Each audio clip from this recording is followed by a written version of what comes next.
Well, today, theater is the topic, and we'll talk about how we can use theater, how people are using theater in order to make people more aware of climate issues and options.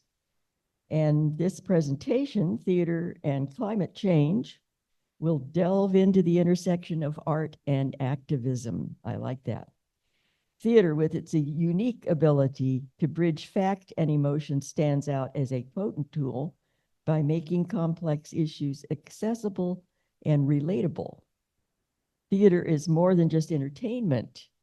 And that's one thing that I really think is significant about all the arts is yes, the arts can be entertaining.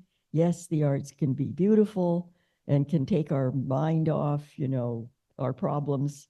But art also can be a very powerful tool, whether it's visual arts or performing arts, whatever literature, whatever kind of art form.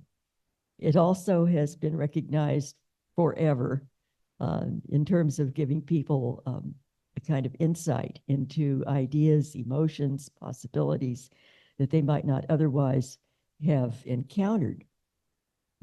Starting with those images on the walls of the caves. And forging connections between performers and you, the audience, is really important. And today we have three presenters who are going to talk to us about how they have used or have seen theater used in order to raise awareness and promote action. And the first of them is Susan Schuld, who is associate professor in the School of Theater and Dance at the University of Florida. Previous faculties for her include she has been around, University of Illinois at Urbana, Champaign, Virginia Commonwealth University, the Actors Studio at Pace University, MFA program, Rutgers University, NYU Tisch School of the Arts, University of Northern Iowa, director in residence at Shakespeare's Globe Theatre in London, UK. She has an MFA in acting from Rutgers University, and is a designated Linklater, is that right? Teacher, certified teacher of Knight Thompson speech work and National Michael Chekhov Association. So please welcome Susan Schuld.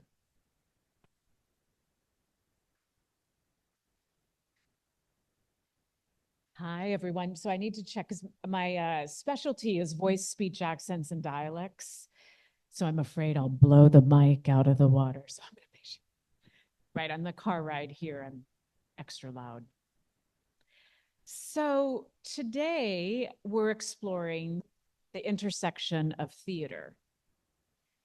I think up to this point, if I've read the bulletin correctly, you've been looking at art, sculpture, music, literature, and how different forms of art are helping us create a dialogue, bringing awareness.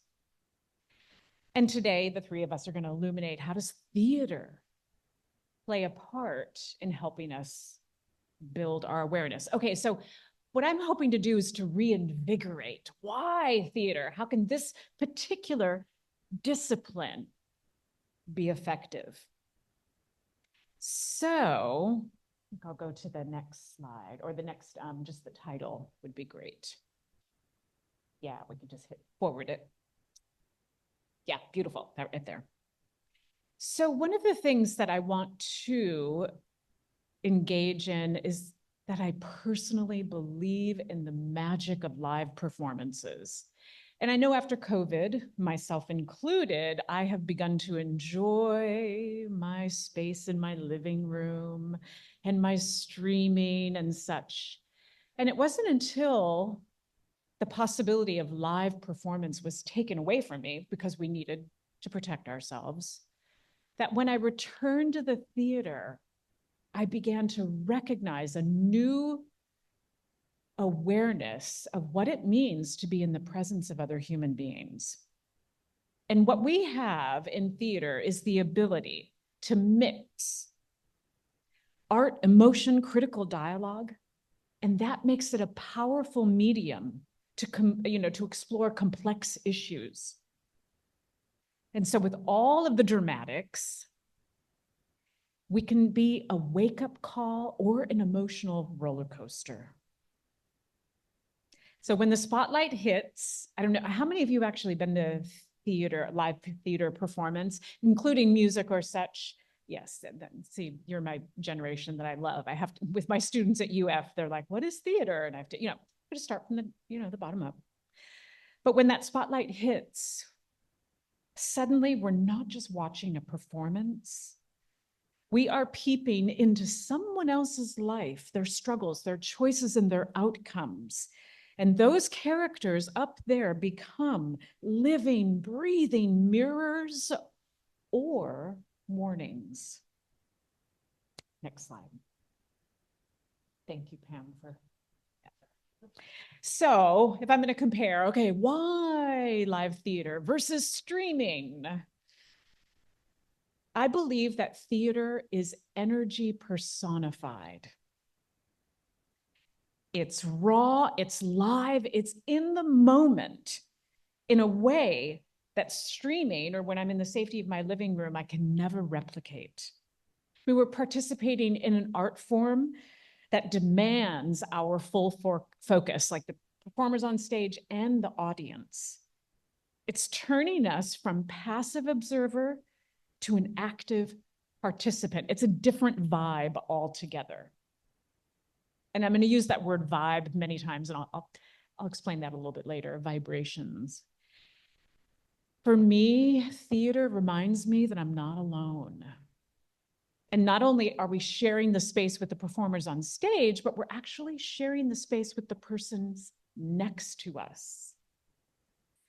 Okay, get this. There's a research study that was done proving how live theater connects. In 2017, it's an article from Broadway World, states researchers at the University of College London in the Division of Psychological and Language Sciences, they found that audiences' hearts synchronize when watching a play. And they did this when they studied the musical Dreamgirls, which is, that's some live energy, lots of pizzazz there. So what the team did was they monitored the heart rates and electrodermal activity. Any heart surgeons out there? I'm not sure what that is, but that's what they did. They measured the hearts of 12 audience members watching the performance, and the team found that the emotional responses and the hearts were responding in unison, with their heart rates speeding up and slowing down at the same time. All right, fun fact. The same study reported that live theater could stimulate one's cardiovascular system equally as a 28-minute workout. I'm game with skipping the gym. I mean, let's go to the theater, right? 7 days a week. Okay, so maybe not, but it's an intriguing idea. Next slide, please. So theater is immediate, it's evolving, and it's always different. So although the script is the same, every performance is uniquely different every time it happens. Title there, great, thank you. No two performances are ever the same. In this way, everyone is involved. So we're looking at not just audience members as that active participant, but we've got people in the wings. We've got the stage management, we've got the crew, we've got the technicians. Everyone is involved as a collaboration. There is an immediacy of live theater. It's an empathy gym. It's where we get to have a workout where we're strengthening human connection. So some stories can offer, next slide, please, a window to different perspectives. Yeah, and that's one way theater is awesome. It allows us to step into the shoes of someone else. So I'm not saying don't trade shoes with people now. But right, there's that metaphor. I can step into the shoes of someone else. And when we have powerful storytelling and compelling characters, slide, we gain insights into different aspects and perspectives of the human condition. It broadens my worldview, and it could promote compassion on a large scale, right? Going back to that empathy gym.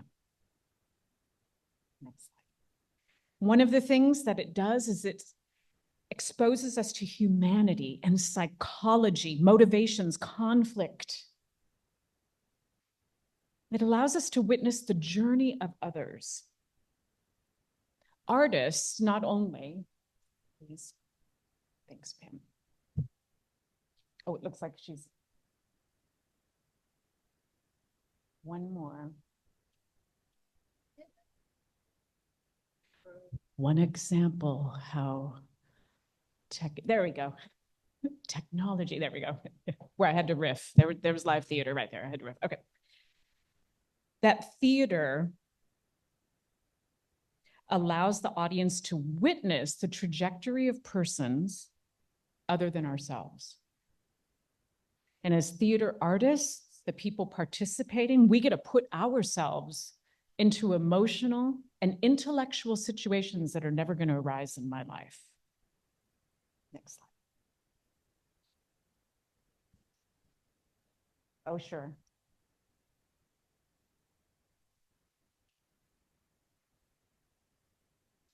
This is me before coffee. Okay, maybe not. Here's a production that we did at the School of Theater and Dance, Shakespeare's King Lear, and he's holding his daughter Cordelia. So one of the things that theater lets us do is we get to experience in real time. Sometimes we get to experience wrongness in real time.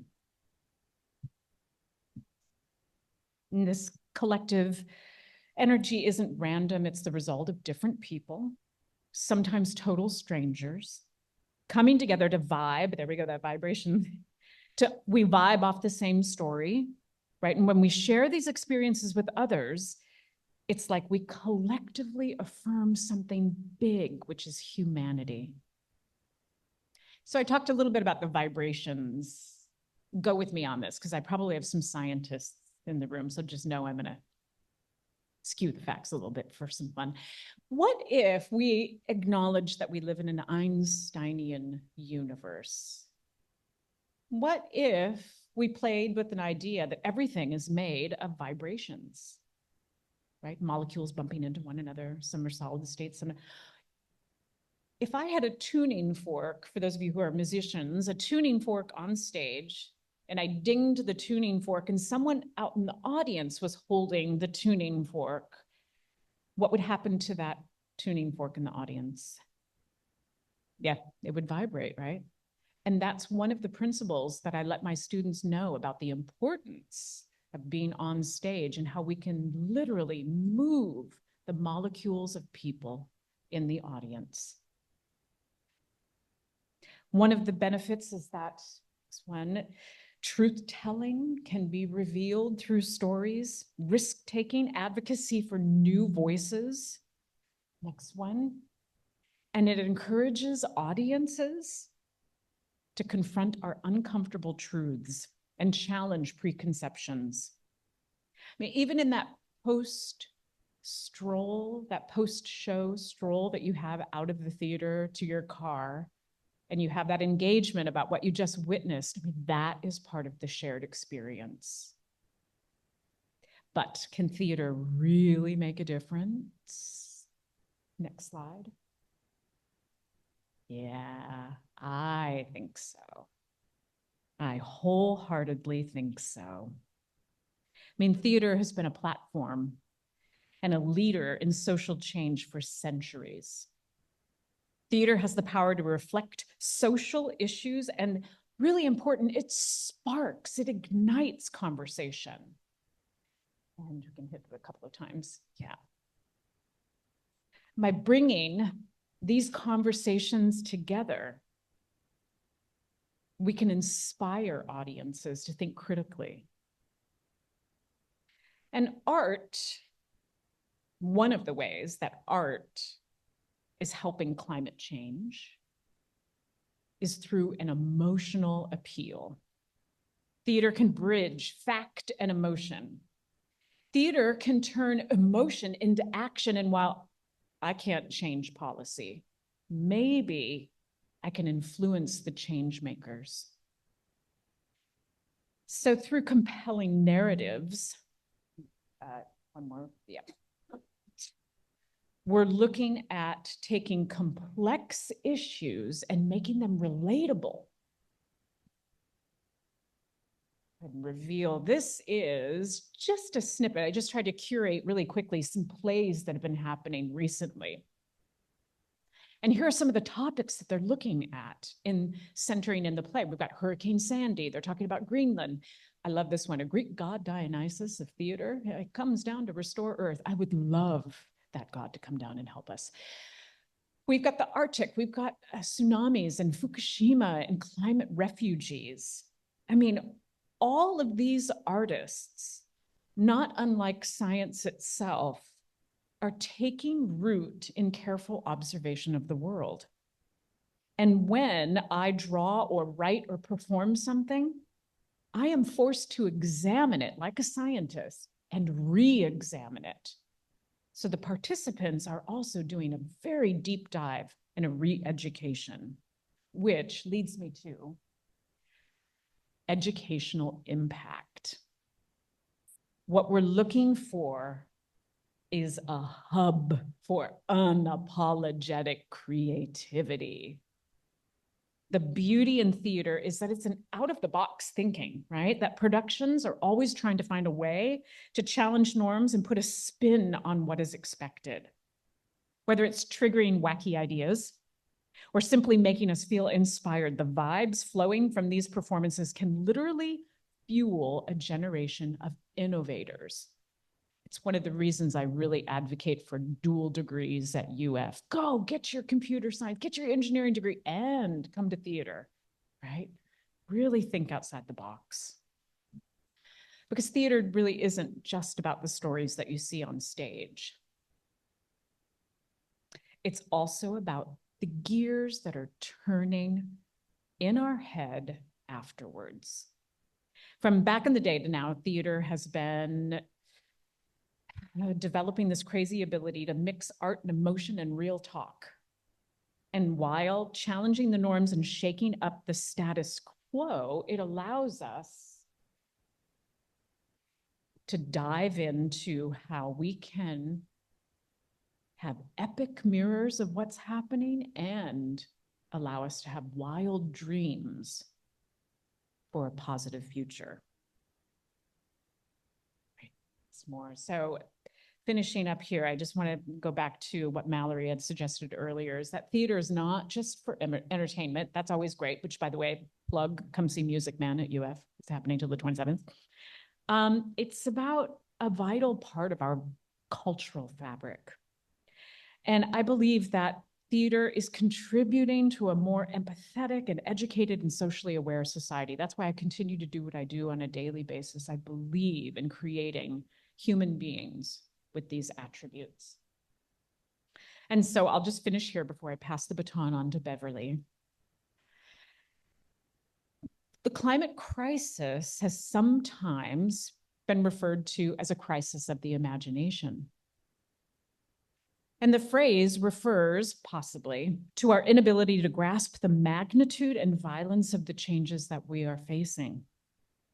Our inability and our reluctance to let reality, the reality of it, permeate our collective consciousness, and our resistance to envision positive futures. But here's the good thing.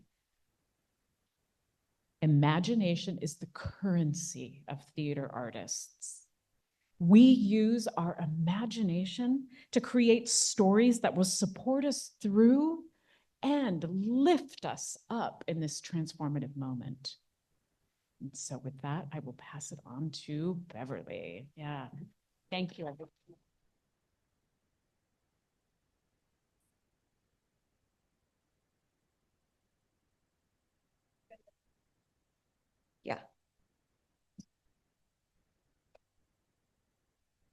Okay, Beverly Ward.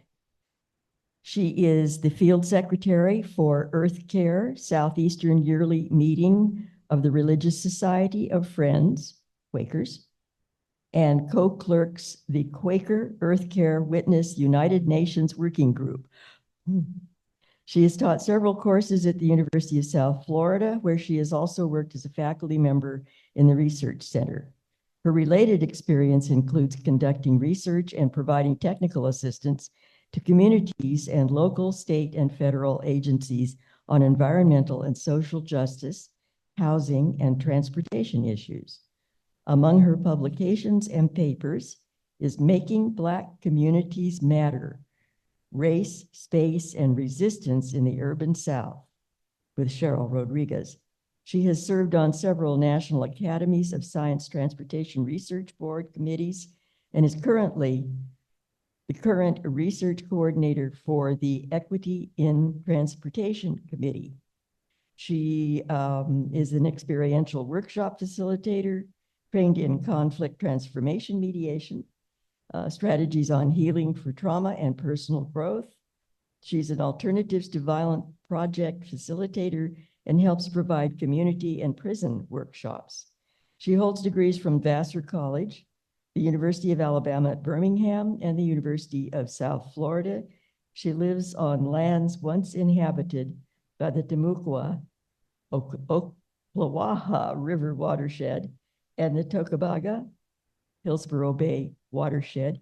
Please help me welcome Beverly Ward.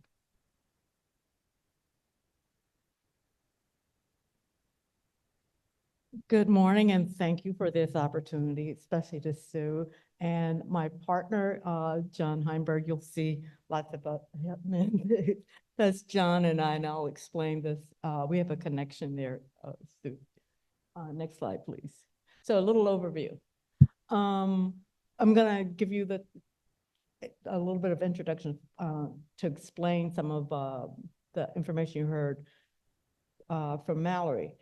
Talk a little bit about what we do, it's John and I, and why we do it, and how you can do it. So the next slide, please. And I tried to put in here pictures of from performances. So you heard that I'm the field secretary for Earth Care.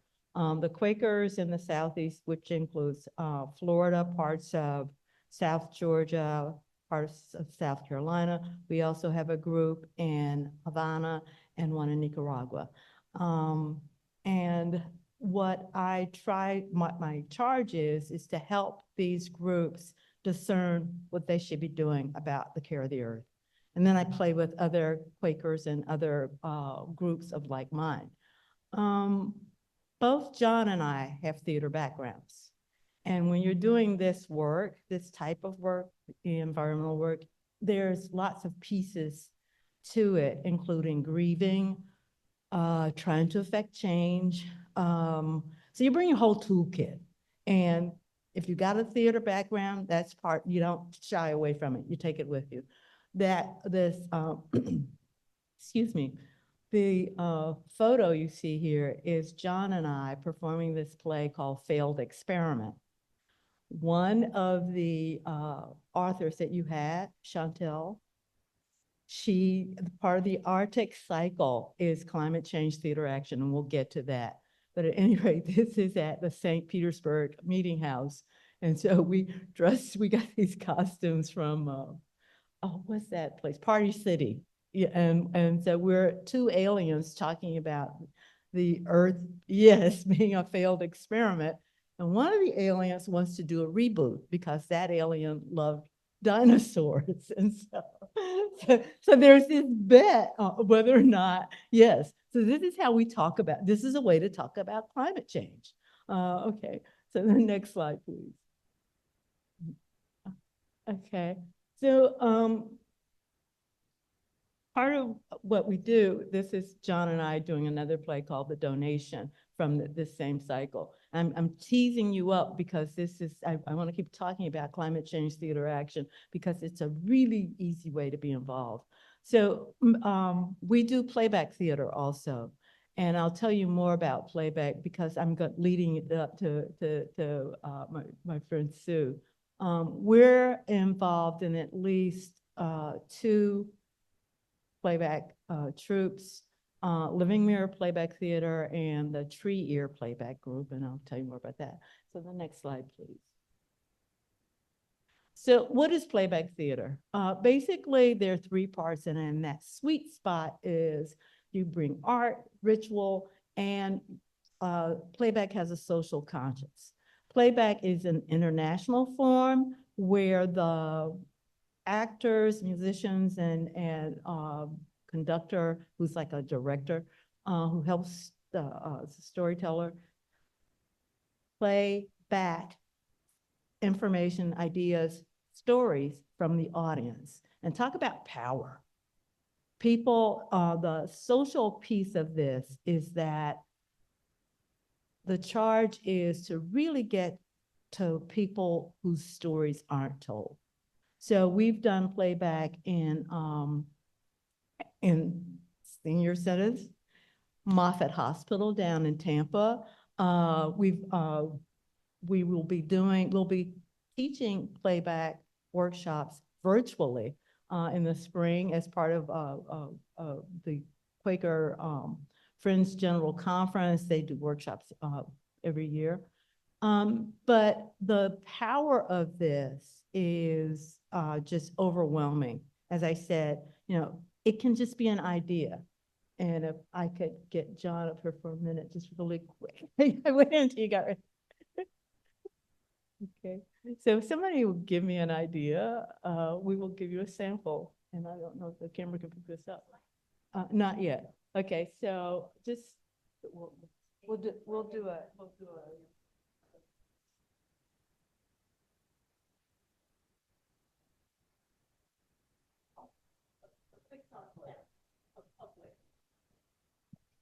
Zoomers gotta hear you though too. Okay. Anything, just.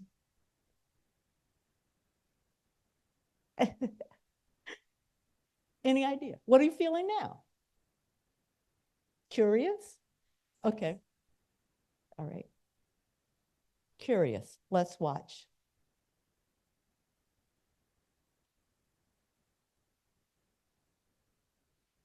I don't. Oh. That's curious. Okay. So it's that simple. And you heard John say, we use the forms to tell us not so much to repeat back what you said, but where did what you said land with us? And that's what it is. Next slide, please. I'll go a little bit deeper into that. Jonathan Fox was one of the founders of Playback Theater, and Jonathan Fox says, our kind of theater recreates in a modern way that old-fashioned form of a community being together and finding stories which are not only entertaining, but also helpful. Again, yeah. Next slide, please. So these echoes in playback, and I don't know if you can see these well, it sort of goes out from like, okay, we have this core, and when we are playing back an idea, it kind of goes out. You can get these echoes, am I playing back an archetype? Am I playing back, how does it land with me as an actor? What did I hear? And these are the connections that you were talking about that we build, that we share collectively. And this is why theater is so important, because I can tell you and I do know some about climate, but when I ask you, what's your earliest memory from being outside as a child? Everybody's eyes go, oh my goodness, I was running down the street or I was in the woods, or, I was fishing. Yeah. So now I've opened up your heart. Okay. Next slide, please. So We, as I mentioned, play with Living Mirror Playback, which is a troupe in Tampa. We had the pleasure, a wonderful experience this summer of doing playback at this Friends Conference I had mentioned for a week. We were just having people, a Quaker conference, and the troupe came up with this name, the tree ear, like a tree ear mushroom. Yes. They came up with this name. And so it was more about the theme for the conference was rooted in story. And using we had this one moment where the Supreme Court decision happened while we were, and we used playback for people to express their concerns. And it was spontaneous. That was really what was really beautiful about playback. It was very quick. You know, we could do it. We had the forms and it was immediate. And then we just found out yesterday, our proposal to do a virtual workshop for next year's conference was accepted. So it's a challenge. But we've done playback during the pandemic. We even had people, there were people from internationally who participated with us. So the next slide, please. So the other piece, some of these other photos that you saw of John and I together, we take part in Climate Change Theater Action, which was started by a group called the Arctic Cycle. It began in 2013, and every other year, to coincide with the Conference of Parties, like the Paris Climate Agreements and the United Nations Framework on Climate Change. During that period, people from all over the world who agree to collaborate get access to about 50 plays from international playwrights. And one of them I mentioned, Chantal Buda. Yes, she's one of the founders of Climate Change Theater Action. So all you have to do is email them and say, I want to collaborate.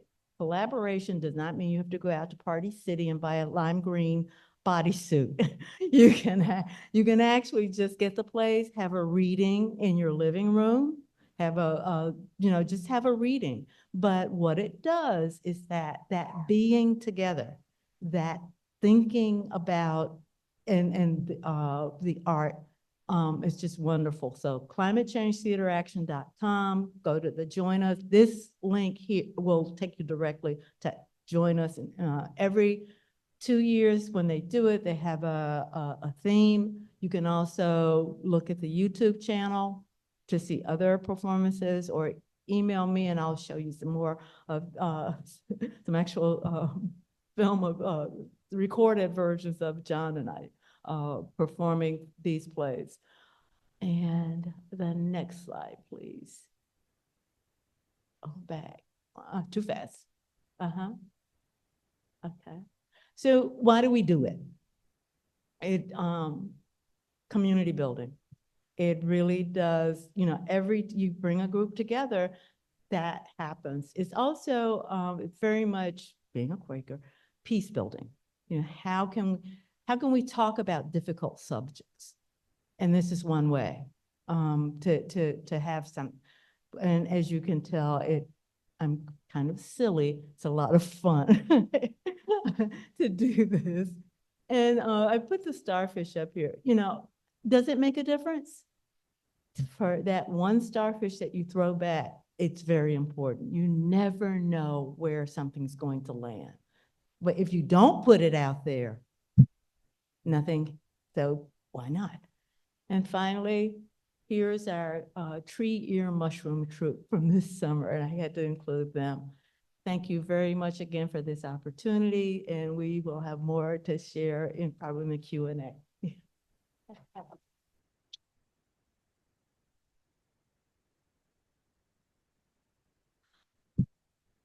Thank you, Beverly. I really enjoyed that. That was wonderful. And that's Climate Change Theater action.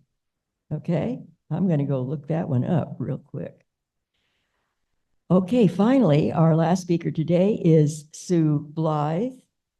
And after earning a master's degree in education, Sue taught in elementary grades for several years. And I need to put on my glasses so I can see what I'm reading. As her three daughters came into the world, she began a career as a volunteer peace educator, engaging all ages in the performing, visual, and literary arts. She served as the parent educator at the local elementary school and later taught parenting skills to students and faculty at Santa Fe College. She worked as a reduce, reuse, recycle lady for the Alachua County Waste Management, developing a countywide environmental education program. And that program evolved in her imagination for the next 20 years and is now coming to life with the help of young people and climate theater. Her collaborative storytelling adventure features fictional characters and real people living the principles for a sustainable, just, and peaceful future. She founded the Climate Collaboratory, a project of We the World and a growing network of partners. She hosts a monthly online interfaith devotional and climate conversation, providing a spiritual foundation for building community in a changing climate. Sue dedicates her work to her 9 grandchildren and future generations. Please welcome Sue Blythe.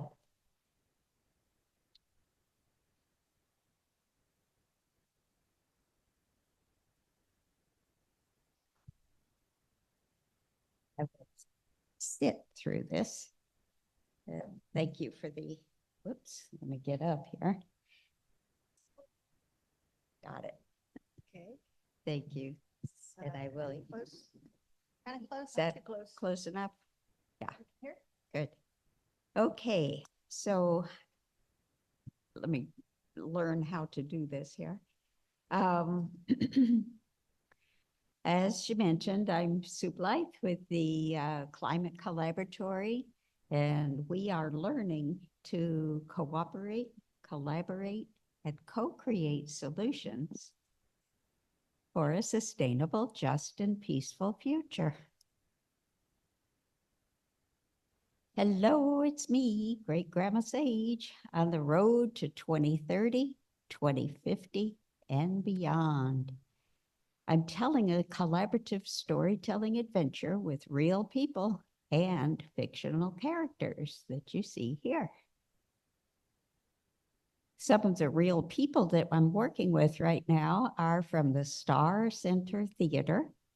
And the reason I love to do this is that my young people become so excited by the possibility that we can make a difference in the world.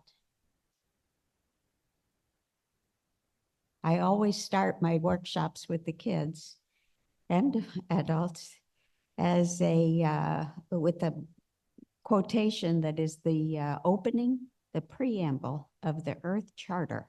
And I'll tell you a little more about that later. It says, we stand at a critical moment in Earth's history, a time when humanity must choose its future. As the world becomes increasingly interdependent and fragile, the future at once holds great peril and great promise.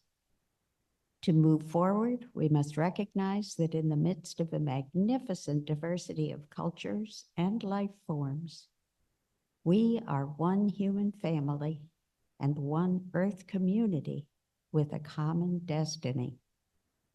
We must join together to bring forth a sustainable global society founded on respect for nature, universal human rights, economic justice, and a culture of peace.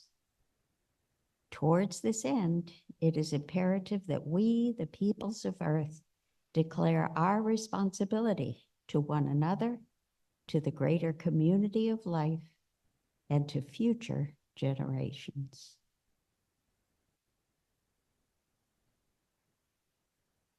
So the Earth Charter came out in the year 2000, And when I read it, it's almost like poetry. It was put together over almost a decade with a global consultation of about 5,000 people.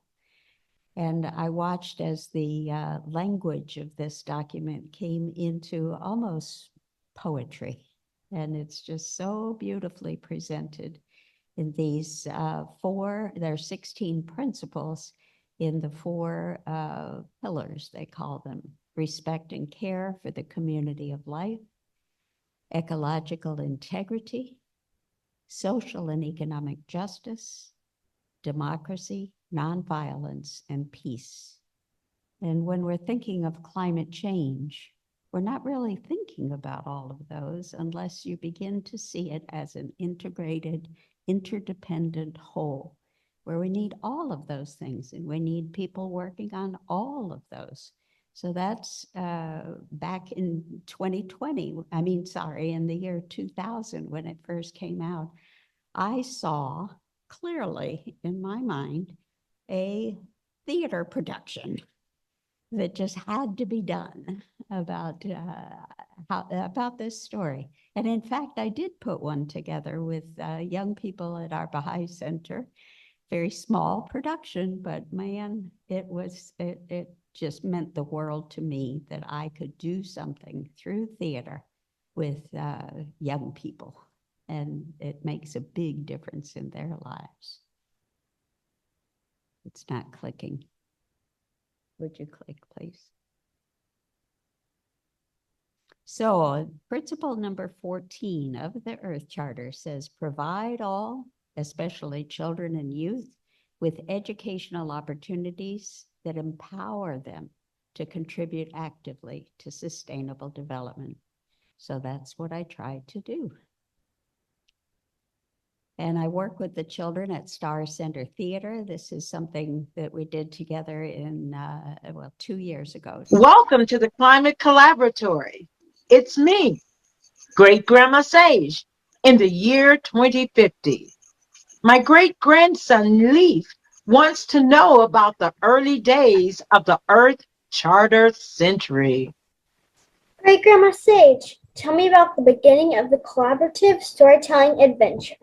Ah, yes, I remember it well. Way back in 2022, Pacha and Paco were making a video on the road to 2030, 2050, and beyond. Let's tell the story of how the human family came together to make a world that works for all. Okay, we'll need to get the big picture first. We want to see the whole planet, home to 100% of humanity and the community of life on Earth. I can see it now. There are 200 miles in space circling the human race. I'm 200 miles in space, circling the human race, wondering, will we win or lose it all? We'll need some climate science here to show the urgency of the climate emergency. Attention, attention, code red for humanity. The Earth's temperature is getting way too warm. The balance of nature has been upset. The tree of life is in danger. If we don't turn things around soon, global warming will get totally out of control. I wonder what Born in a Cloud would say. Wait a minute while I call her in. Breathing in, Yeah, next. breathing out. Okay, so Angela Terrell is the woman who brings this all together with the children at Star Center Theater. And she has just been such a wonderful part of this. And I wanted to share something that she said about this process of collaboration to bring people into the climate conversation. No? Let me go back and whoops. Oh dear. Welcome to the We did that. We did that. Let's see if I can get this going.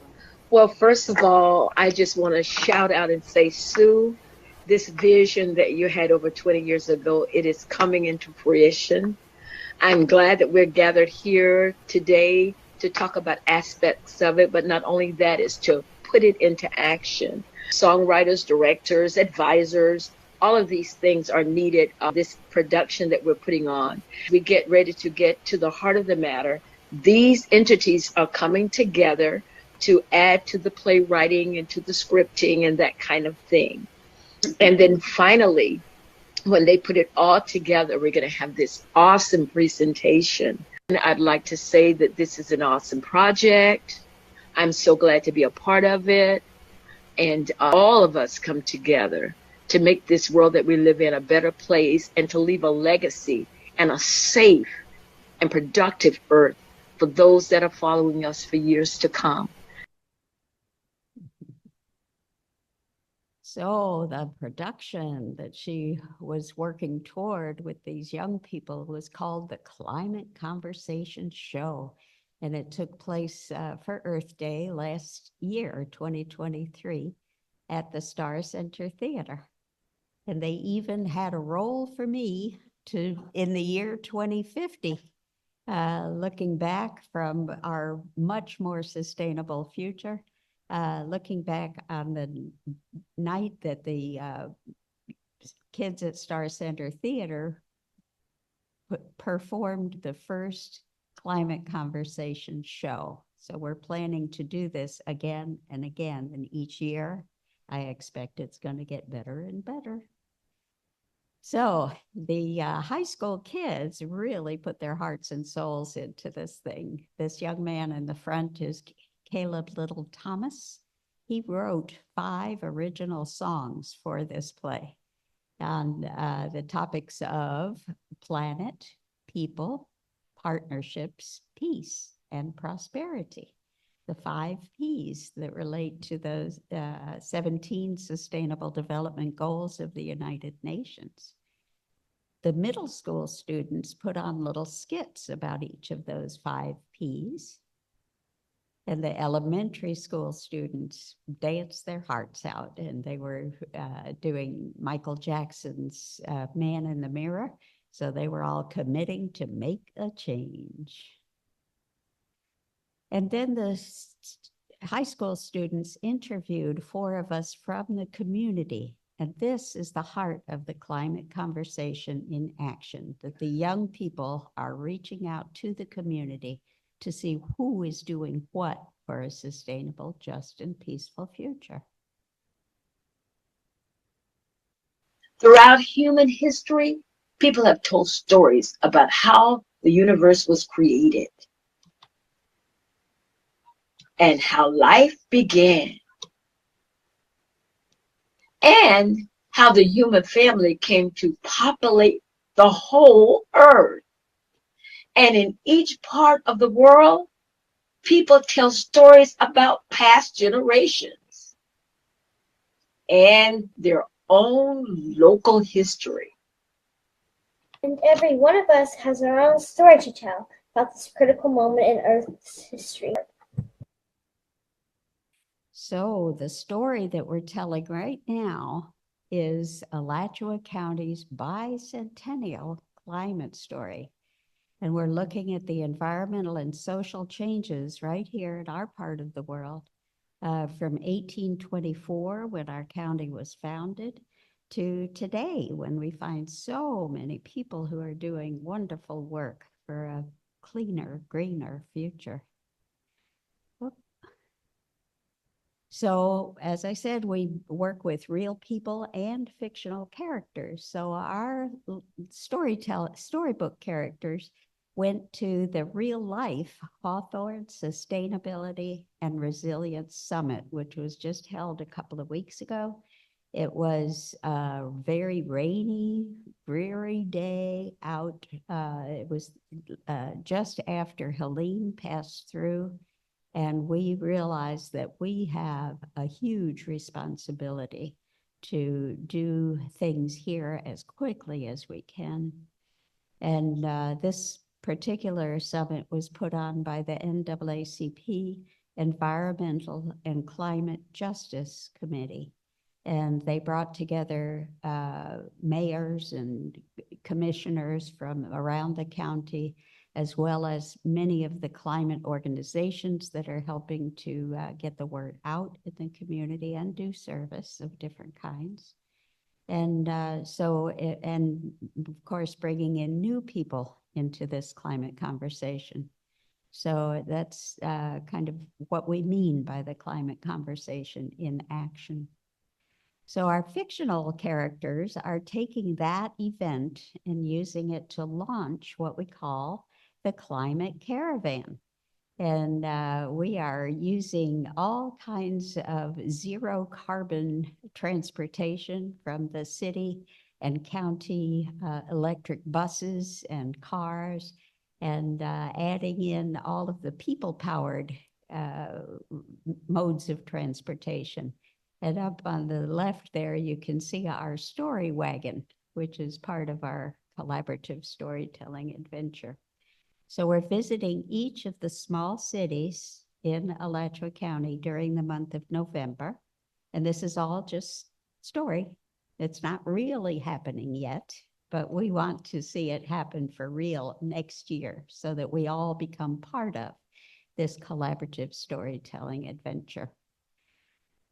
Our characters in the story are going to go to the Alachua County Climate Summit that is being hosted by our Alachua County government at Santa Fe downtown on November 16th. And we hope that some of you will want to come down and listen to what's happening in our county.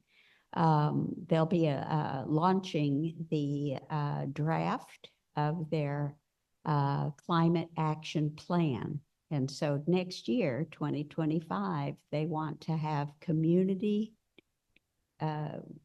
climate conversations. And so our fictional characters will be following all of that and helping to bring especially young people into the climate conversation. So if we do it year by year, getting more and more people involved, we can plan to win the global goals that the United Nations set in the year 2015 for the year 2030. And so these last 6 years, we have to do some wonderful work to help create a sustainable, just, and peaceful future. And then in the year 2050, when we are going to celebrate the Earth Charter's 50th anniversary, we're also celebrating the Earth's temperature coming back down.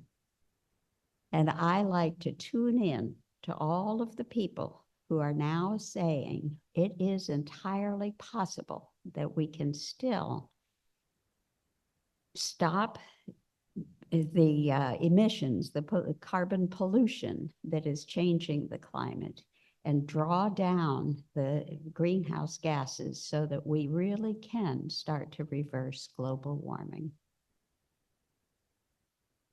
And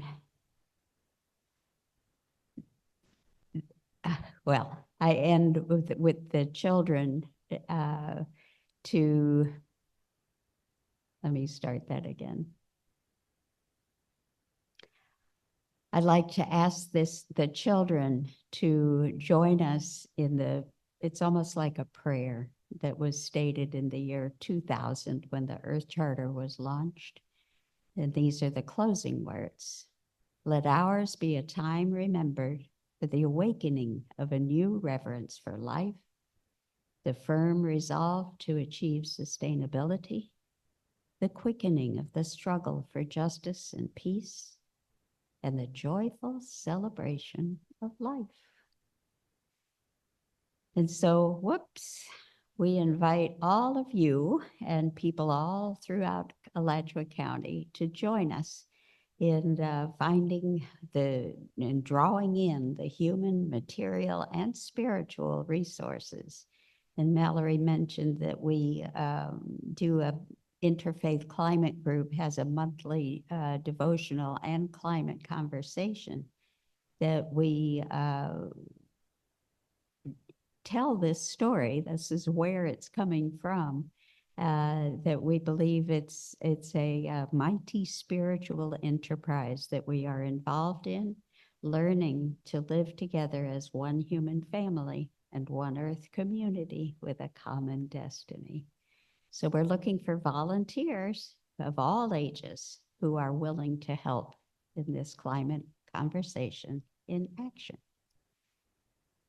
And the Climate Collaboratory is a project of We the World and a growing network of partners. And you see many of these. And we would love to see the ILR, Institute for Learning and Retirement, as one of our sponsors. And so if we can continue this conversation here, we can see how we might do that. And I thank you all for the opportunity to share.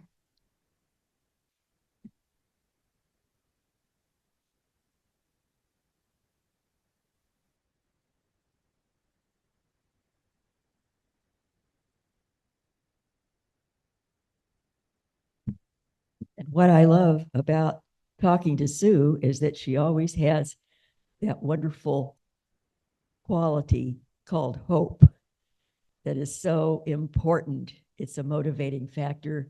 Without it, I don't know. We need hope. We need the options. We need to figure out how this might be done and not give up and just say, it's way past my, pay grade or something. So anyway, she's an example. These other individuals that are here with us today are examples. The artists that I've talked about in the other sessions are examples of people coming together and taking action and not just giving up and hiding under their pillow and saying, I can't do this. We can do something. We can help. We can make this happen. Okay. Do we have any questions? There's no on Zoom. No questions. Questions on Zoom at all? No. Well, I guess we've solved everything then. Okay. Well, thank you so much for joining us. And I think this was a really beautiful session. Next week, we're going to get together for one final session.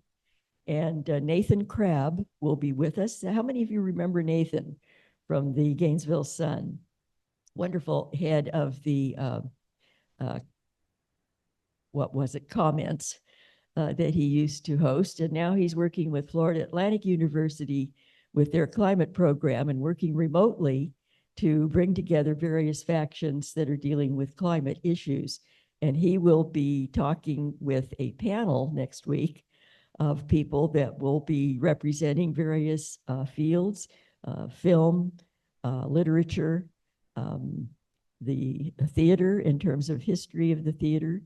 So we'll have some very interesting panelists, and I hope that you will all bring a question to ask, and we'll see if we can get some responses and some interaction going here. So thank you so much for joining us, and have a great week, and hopefully we'll see you next Tuesday, same time, same place. Thank you.